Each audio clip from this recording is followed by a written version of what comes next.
Maman, pourquoi est-ce que mamie ne peut pas venir sauter sur la trampoline avec moi? Eh bien, tu sais, Jacob, mamie est atteinte de la maladie de Huntington. Mais qu'est-ce que c'est, ça, la maladie J'ai justement une vidéo à te présenter réalisée par 3 étudiantes de première année qui expliquent les différents aspects de cette maladie.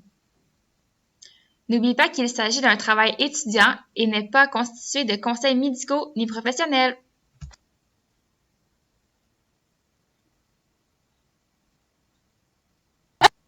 Tout d'abord, la maladie de Huntington ou chorée de Huntington est une maladie hypercinétique héréditaire rare qui se traduit par une dégénérescence neurologique provoquant d'importants troubles moteurs, cognitifs et psychiatriques. Elle débute par des saccades ou des spasmes involontaires occasionnels, évoluant vers la survenue de mouvements involontaires de plus en plus observables jusqu'à une détérioration mentale et au décès.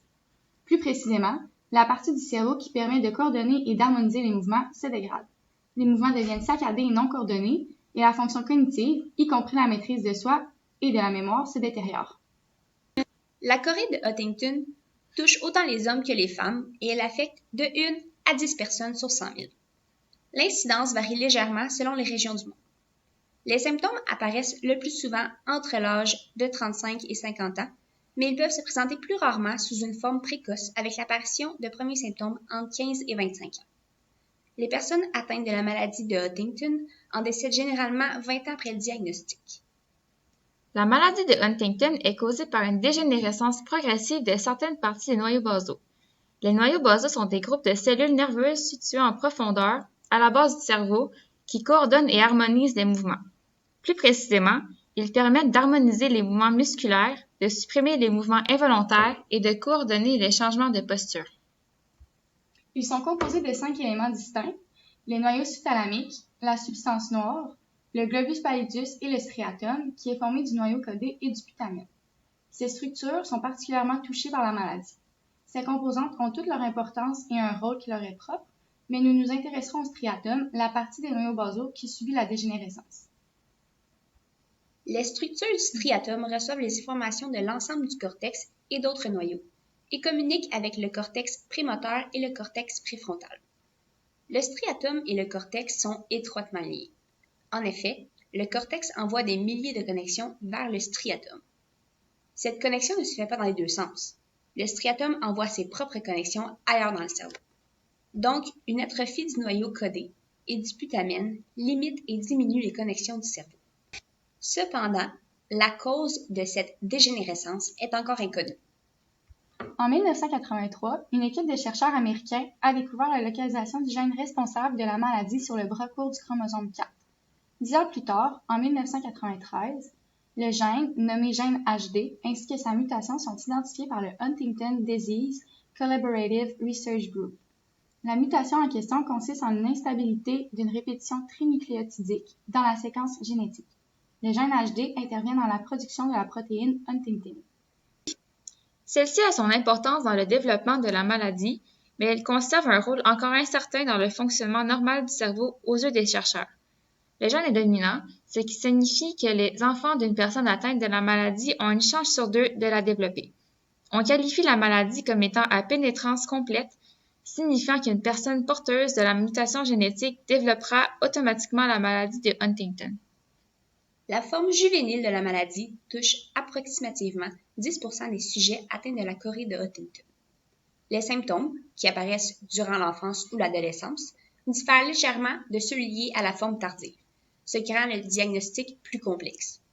On observe notamment des difficultés d'apprentissage et des troubles de comportement chez les enfants atteints de la forme juvénile.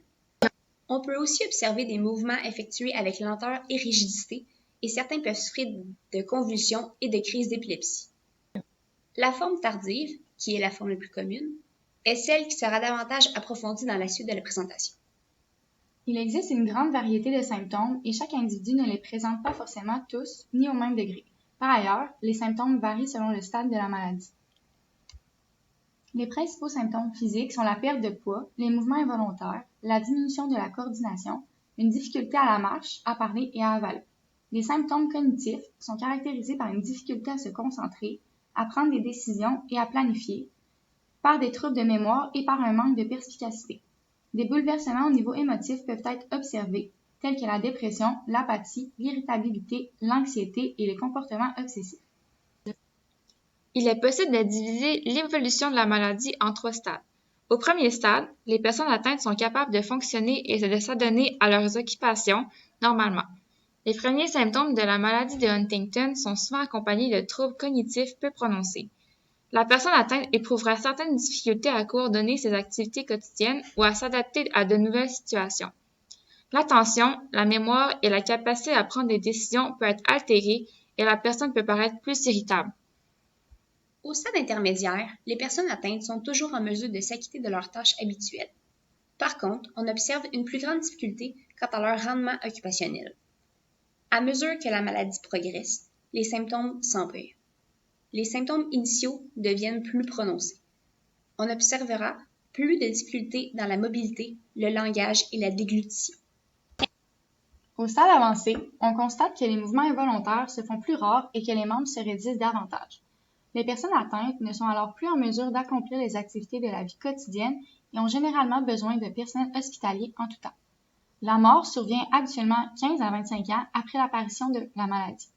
Le décès n'est pas causé directement par celle-ci, mais par ses complications, suffocation, embolie pulmonaire et pneumonie. Les symptômes de la maladie sont insidieux, c'est pourquoi il est difficile de la diagnostiquer au début. Il est possible de se baser sur les symptômes et sur les antécédents familiaux lorsque l'on suspecte la maladie. Il est important de s'informer sur les membres de la famille, surtout ceux ayant un diagnostic de troubles psychiatriques tels que la schizophrénie. De cette manière, il est possible de s'assurer que ces membres n'aient pas une maladie de Huntington non diagnostiquée. Lorsqu'on soupçonne la présence de la maladie, on procède à une tomodensitométrie ou une imagerie par résonance magnétique, afin de déceler une éventuelle dégénérescence des noyaux basaux et d'autres parties du cerveau généralement touchées par la maladie, mais également afin d'éliminer d'autres maladies.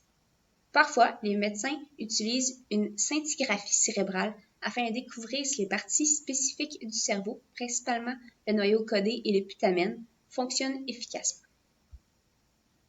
Il est aussi possible de faire une analyse génétique pour confirmer la présence de la maladie. Cette confirmation est importante pour les personnes qui ont des antécédents familiaux de la maladie, mais qui ne présentent pas de symptômes, car ces personnes sont susceptibles d'avoir des enfants avant que les symptômes apparaissent. Un test prédictif de la maladie de Huntington est aussi disponible depuis 1993. Il consiste en une simple analyse de sang qui révélera de si la personne est porteuse du gène ayant muté ou non. Il n'existe à ce jour aucun traitement curatif de la maladie. Il n'est aussi toujours pas possible de ralentir ou d'arrêter la progression de celle-ci. Les traitements disponibles visent à soulager les symptômes et à faciliter la vie des personnes atteintes. Généralement, les médicaments sont utilisés pour aider à empêcher les mouvements musculaires anormaux. Ces médicaments sont, entre autres, des tranquillisants, des benzodiazépines, des neuroleptiques et des médicaments qui agissent sur le système nerveux, tels la tétrabénazine. Il existe aussi certains médicaments permettant de limiter certains effets de la maladie, tels la dépression et l'anxiété. Cependant, ils ne sont pas privilégiés par de nombreuses personnes atteintes, puisque leurs bienfaits sont accompagnés de nombreux effets secondaires. La thérapie musicale est une alternative non pharmacologique utilisée pour améliorer les activités de la vie quotidienne. La thérapie musicale est bénéfique principalement pour les personnes atteintes au stade intermédiaire et avancé de la maladie, avec une détérioration des habiletés sociales, cognitives et comportementales.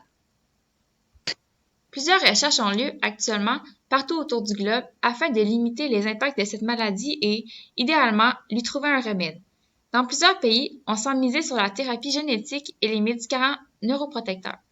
Ces pistes sont prometteuses, mais n'ont toujours pas été couronnées de succès. Par ailleurs, une des études les plus intéressantes est celle qui a lieu en ce moment même en France. Il s'agit d'une recherche sur les biomarqueurs prédictifs de l'évolution de la maladie de Huntington. Ces chercheurs souhaiteraient prouver que des biomarqueurs biologiques, génétiques et d'imagerie agissent en tant que facteurs prédictifs de la progression clinique de la maladie de Huntington. Des recherches ont montré que l'apport de la thérapie physique accompagnée d'exercices adaptés dans la maladie de Huntington apporterait des bénéfices notamment au niveau de la motricité, de la vitesse de la marche, de l'équilibre, de la mémoire et de l'apprentissage verbal et présenterait aussi des bienfaits au niveau des interactions sociales. Des chercheurs ont aussi observé une relation entre l'exercice physique et la cognition. Les changements au niveau du volume de la matière grise dans certaines parties du cortex préfrontal ont été étudiés chez des sujets atteints de la maladie qui avaient effectué 4 heures d'exercice physique par semaine et 1 heure de thérapie cognitive, et ce, pendant 9 mois, tout en étant accompagnés par des professionnels de la réadaptation tels que des ergothérapeutes. L'ergothérapeute peut aussi intervenir avec le client atteint de la maladie dans l'identification des barrières et des éléments facilitants face à son engagement dans le processus de réadaptation. Pour conclure, nous espérons que cette courte présentation vous aura informé davantage sur les différents aspects de la maladie de Huntington. De ce fait, nous espérons que vous serez sensibilisés sur les impacts dévastateurs qu'elle peut avoir sur une vie. Merci de votre écoute.